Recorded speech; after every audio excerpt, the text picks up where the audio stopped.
Русский? Советский. Hello everyone and welcome back to another episode of Ushanka Show. My name is Sergei Sputnikoff and I was born in USSR. So today we're going to talk about books about Soviet Union, and I just wanted to mention that I'm blown away how many books about Soviet Union, about Soviet leaders were published in the United States, Great Britain, France probably too. I don't think the Soviet Union published any, or at least even close to what the Americans were published about Soviet Union, especially about Comrade Stalin. So today we're going to talk about this book in a minute because I have to return it tomorrow to the library. But before, I just want to say, there's the word in Japanese language. I wrote it down. It's called tsundoku. It's the person who buys books but doesn't read them.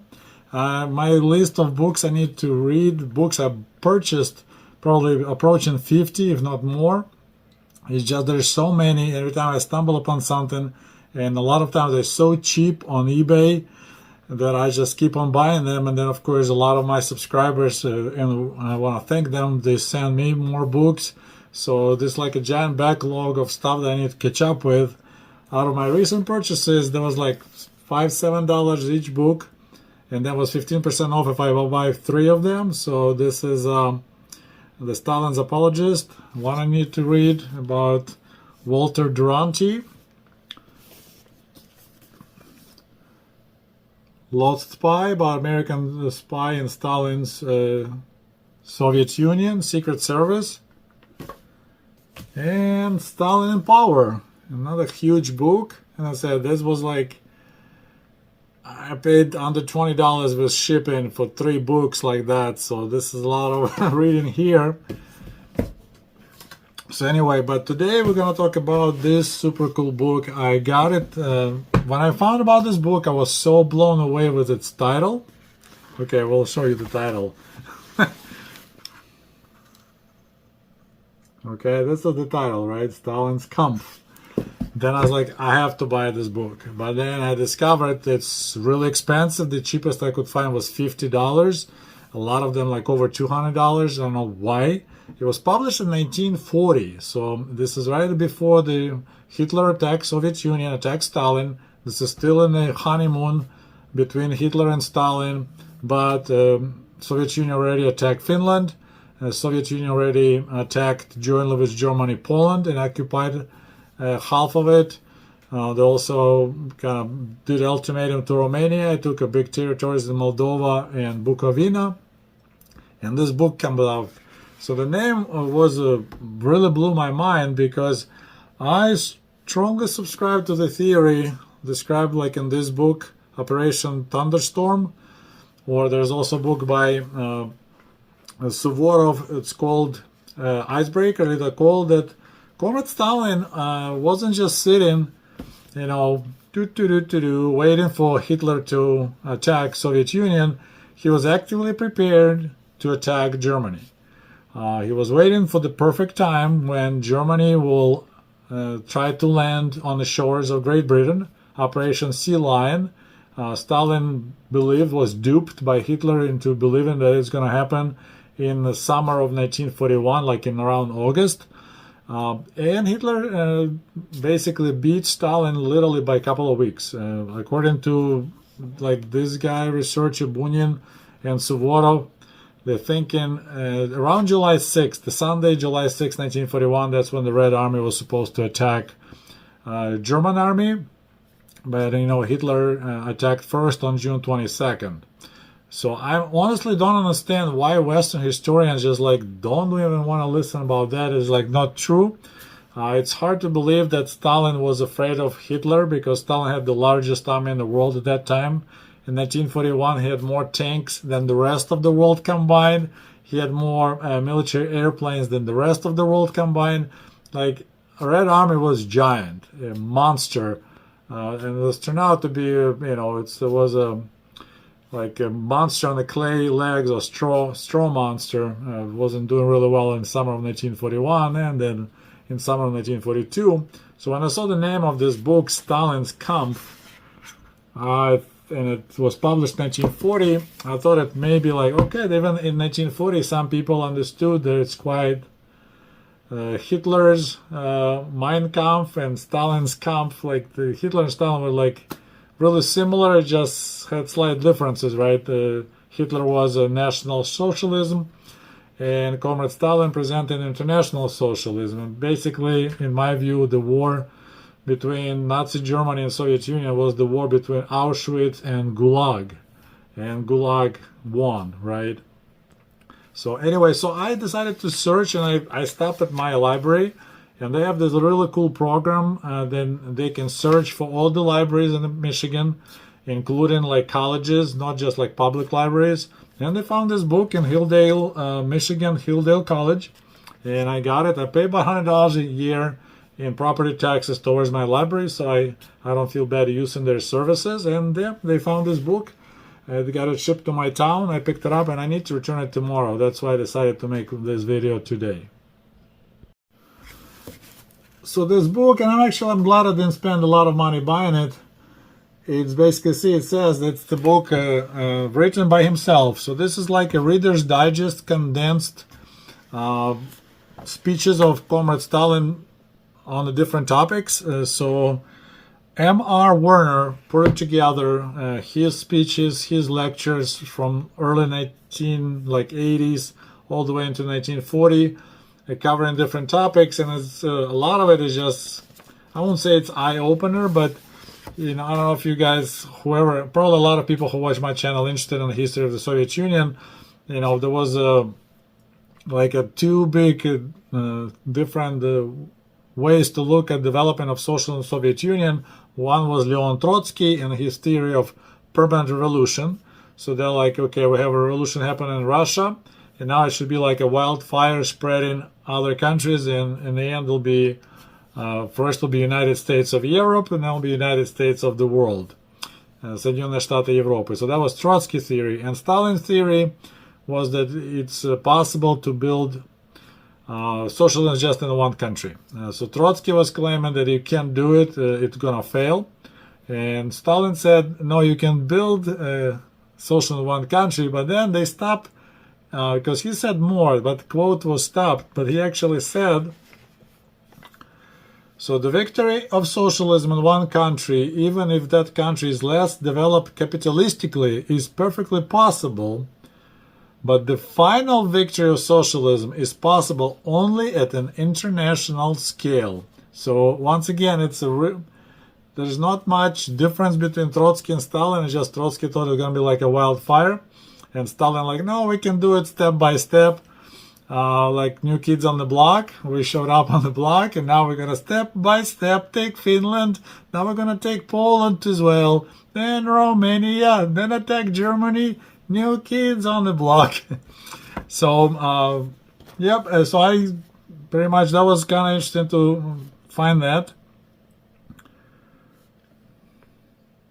So this is one of them, but what I found extremely interesting is once again about the great patriotic war, that's how we call it, right? So here's a part here on page 267, the symptoms of the World War. So this is how Stalin saw was possible to see the new war is brewing, and he said that eventually was Roy Howard in March 1936. In 1936, this is like still before the Munich Agreement, right? I think Munich Agreement maybe was 1937. I should do some more homework. But anyway, so this is how Stalin saw the approach of the New World War. So he said, history shows, let me get my better glasses, I'm getting blind here, sorry. History shows when any state intends to make war against another state, even not adjusting. So now if you think about it, from Operation Thunderstorm, Операция Гроза. So if one state wants to make a war against another state, even not adjusting, it begins to seek for frontiers across which it can reach the frontiers of the state it wants to attack. So Stalin didn't mind to make a common border, common frontier with Nazi Germany.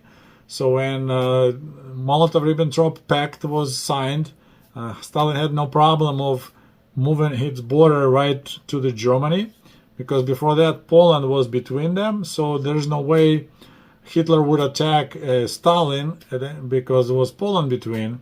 But Stalin carefully removed Poland, took half of it. He took over Baltic states, moved their borders to East Prussia there. So if you look what Stalin did, this is what he was describing in 1936. This is how one state is getting ready for the war with another state. You start moving your frontiers towards the state you want to attack. Usually, the aggressive state finds such frontiers. We know that happened. It either finds them with the aid of force. Once again, that's what Stalin did with Poland and Romania, as was the case in 1914 when Germany invaded Belgium in order to strike at France. Or it borrows such frontier as Germany, for example, did it from Latvia in 1918. And that's what Stalin did to Latvia, Estonia, Lithuania in 1940, borrowing territory. Remember, they first signed the agreement about joint cooperation and help, and Baltic states allowed Soviet Red Army to set up military bases in their countries. Next thing they know, they were taken over.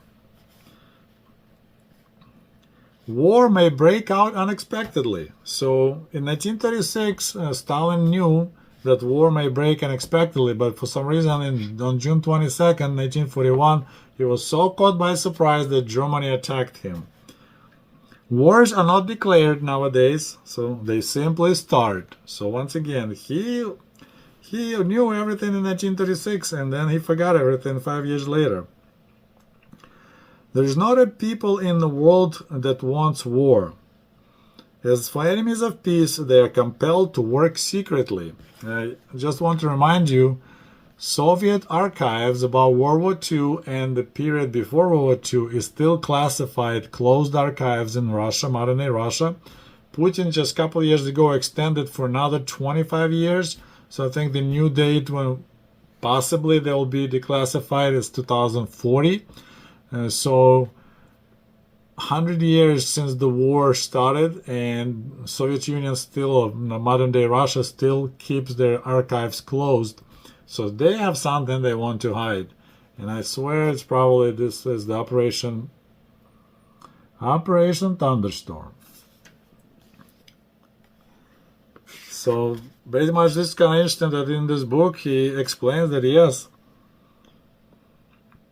And then look how he's hinting that Soviet Union doesn't mind to change surroundings to the better kind of situation. If you think the Soviet people want to change the face of surrounding states, and by forcible means of that, you are entirely mistaken. Of course, Soviet people would like to see the face of surrounding states changed, but that is business of the surrounding states, just like Lithuania, Latvia, and Estonia, right?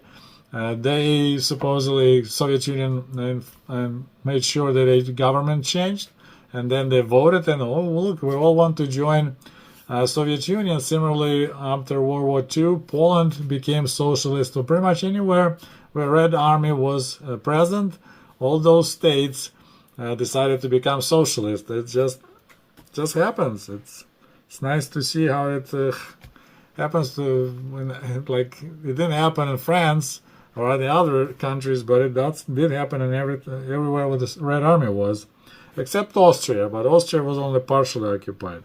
So yeah, it's kind of like he's already in 1936. He predicted what's going to happen. So I found that extremely interesting. Also was interesting at page 228, and he explained why we don't need more than one party in the Soviet Union.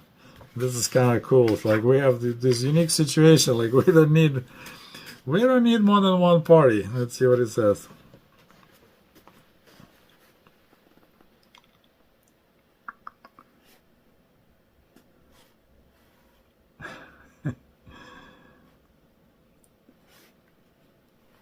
As to freedom for various political parties, we adhere to somewhat different views.